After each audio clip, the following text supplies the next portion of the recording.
waxgaradka iyo cuqaasha magaalada Laascaanood ee xarunta gobolka Sool ayaa ka hadlay dhacdooyinka maalmahan dambe halkaasi ka socday ee ku aadanaa raafka lagu wado dadka ka soo jeeda koonfurta Soomaaliya ee halkaasi ku dhaqan.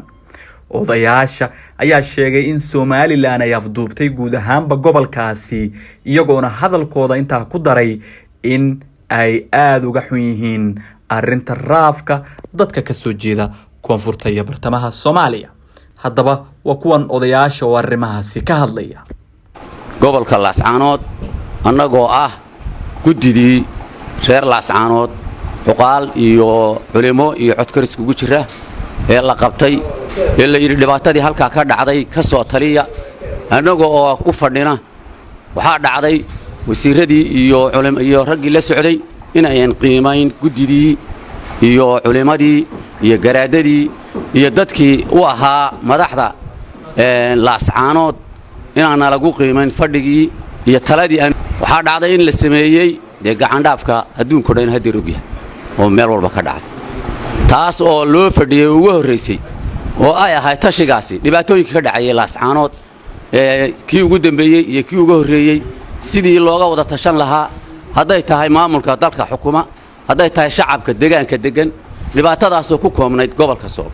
oo aan qusayn dalka intiisa kale in dawladda meesha xukunta iyo shacabku ka tashadaan waxa ay ahayd oo talada lahaa dadka deegaanka haday garaad tahay haday caaqil tahay haday culimo tahay in la tashado la weydiiyo waxa ka jira wadanka waxa dhacday nasiib darro inay saan u dhacday waxaan u sheegaynaa dadka Soomaaliyeed inaan anagu raafin dadka inaan shaqo ku lahayn inaan waxna laga weydiin inaan talo iyo tusmo midna ku lahayn haddii ay ku wada noolayd maamulka Somaliland ayaa wuxuu la yimid wafti laga soo diray magaalada Hargeysa annaguna waxaanu ahayn dadkii gobolka Sool ee waxgaradka ahaa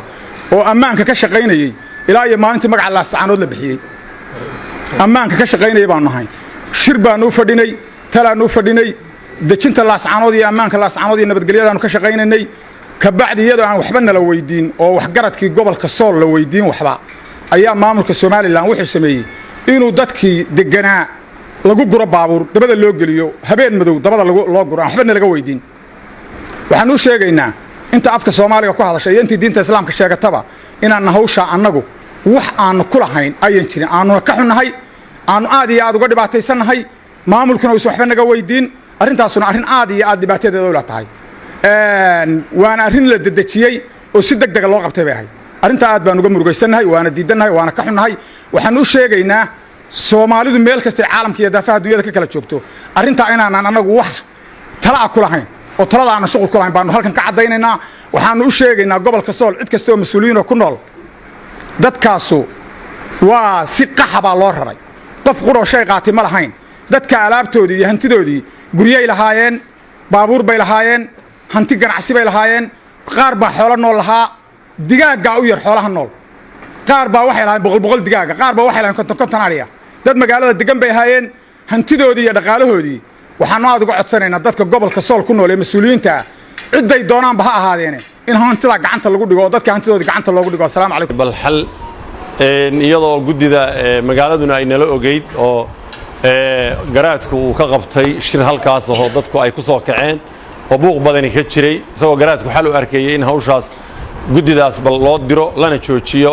kacdoonka magaalada lagu dejiyo kadib waxaanu fadhinay muddadaas dheer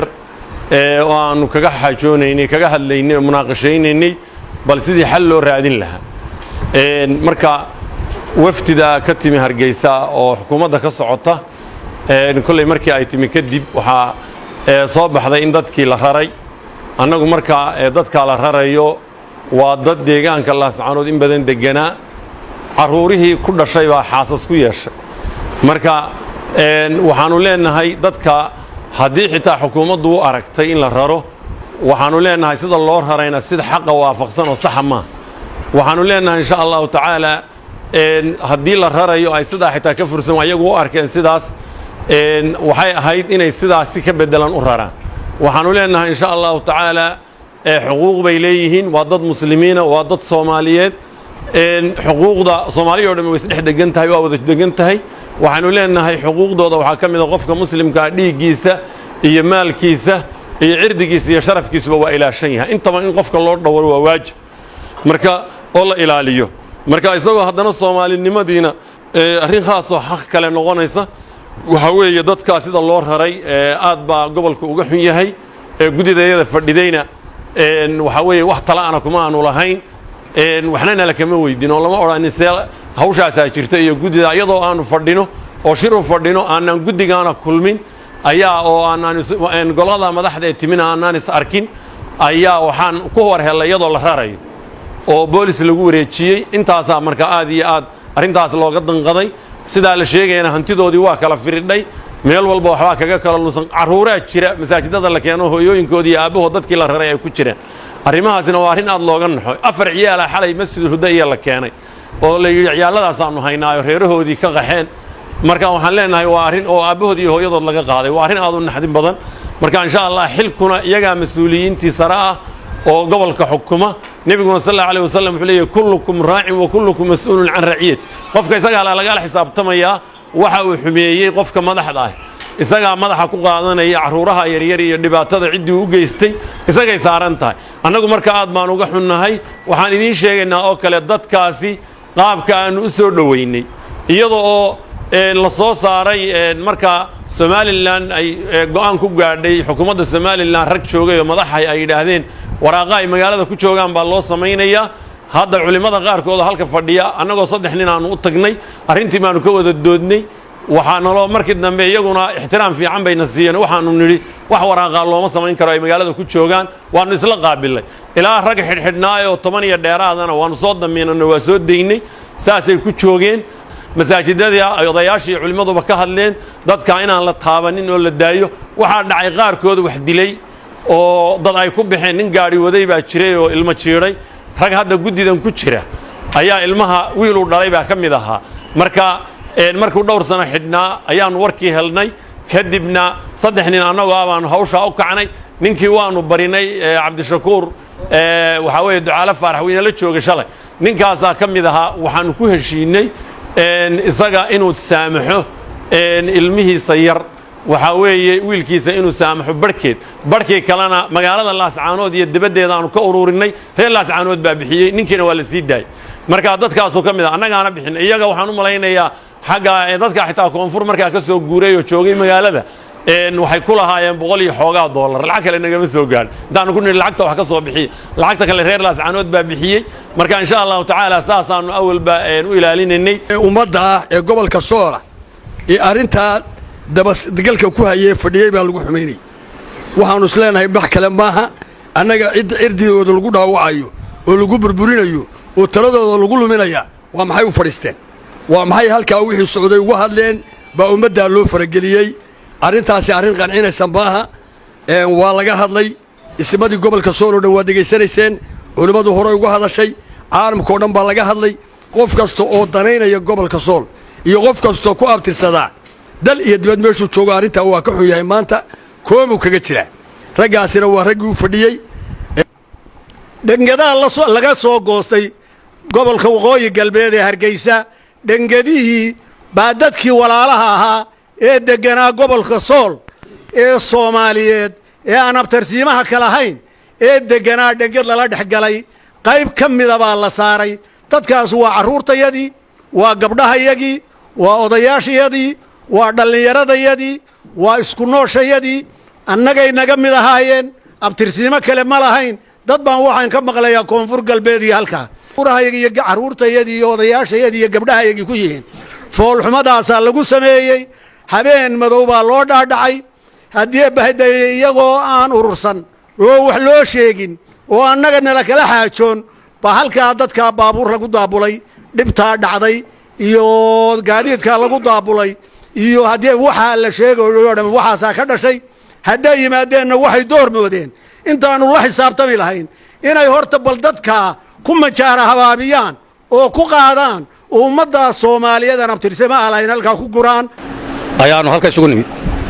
dhacdo foolxun oo aanan ogayn oo aanan ka tashan oo aanan war iyo wacaala ka hayn baa ka dhacday arrintaa gobolka sool guddidii u fadhiday midna ma ogayn shaqana kuma lahayn waa wax aanu ka war helay iyadoo badiba la raray habeennimo la bilaabay barqannimo la raray guddidaa timid ee fadhiday ee garaadku magacaabay 45 ahayd hawshii u fadhiday gobolka Sool dhacdooyinkii ugu dambeeyay ee dhintay xildhibaankii Cabdirasaaq Xaaji Axmed iyo kuwii ka horeeyay aanu u fadhinay waxaanu kale u sheegaynaa arrintaa inaanan wax luga ku lahayn oo arrintaasi maamulka ay gaar u tahay waxaanu kale ummadda Soomaaliyeed u sheegaynaa inaanan anagu waxba ka qaban karin waxaan kaloo la dardaarmayaa dadkii halka laga barakiciyay waxaan leeyahay ilaahay nabar xaq darraa idin ka dhigo ilaahay bedel khayr qaba idin siiyo waxaan idin leeyahay sabirka ogaada waxaan kaloo la dardaarmayaa ummadda gobolka Sool ku nool inay iska ilaaliyaan maalka dadkaasi ka tageen sida ugu macquulsan ay u gudbiyaan nin aad iyo aad u nasiib badan buu maada intaas oo gobolka Sool isku keenay oo ugaanka iyo ficilka intaas isku timi nin nasiib badan buu ahaa dadka gobolka Sool aad iyo aad baan arinta ugu mahadcelinaa isagana Allah u naxariistay wixii ka horeeyay inta ka bacdi walaalaha iyo koonfur galbeed arinta ay ku dhacday kama tashan umaanu shirin kuma fakirin kuma seexin kuma soo toosin waxaanu inii sheegaa mar labaad iyo mar saddexaadba arinta duulimaadka leen ku soo duulay arinta waxay dabada ku haya iyo meesha laga soo duulay waa ogtihiin anagana waanu ka tacsiinaa uma bixin waxaan kaliya oo xoojinayaa cuqaashii iyo culimadii meesha ka hadashay ilaahay subxaanahu wa ta'aala hadalka asiibay intaas ay noogu dhantahay guddidii gobolku way fadhidaa waxa la kuma laha way ka xun tahay waxaanu kala gobaadinaynaa bulshada gobolka Sool ku dhaqan xoolaha iyo waxa ay arkaan iyo ummaddaas ay ka tagtay ilaahay subxaanahu wa ta'aala inay uga cabsadaan ururiyaan dadka mas'uuliyiinta ku wareejiyaan fadhiyaan bil iyo wax ka badan ay u fadhiyeen horena looga warhayay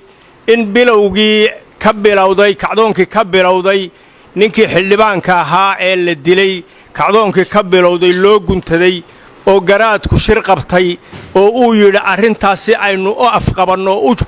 u joojino shir hal isugu yimaado waxa la wax garad caaqil iyo culimo yaan loo kala hadhin arrinta xasilooniha lagu soo celiyo guddoonkaas la isla qaatay madaxdii gobolka cuqaal iyo ismo iyo nin garbeed iyo ganacsato looma kala hadhin codka in la isku raaco oo amniga lagu soo celiyo gacanta oo dalka uu noqdo dal xasiloon oo aan fawda ka kicin guddoonkii sidaa ku socday ee shirkii lagu qabtay ee lagu waday waftigu markuu noo yimi waxaan filannay inay nagu xurmaynayaan oo ayna weydiinayaan sida wax loo qabanayo iyo sida loo talinayo iyo arrintu meeshay ku jirto wax tale oo ayna weydiiyeen iyo waxay nagala tashadeen midna ma jirin yacni si weerara oo afgembi oo inqilaaba ayay shaqadii u dhexgaleen dadkiina yacni ma garanaysaan intii u dhago nugleed u maamusheen dadkii xilka hayayna ay u ignoor gareeyeen arrintaasina arrin munaasiba maaha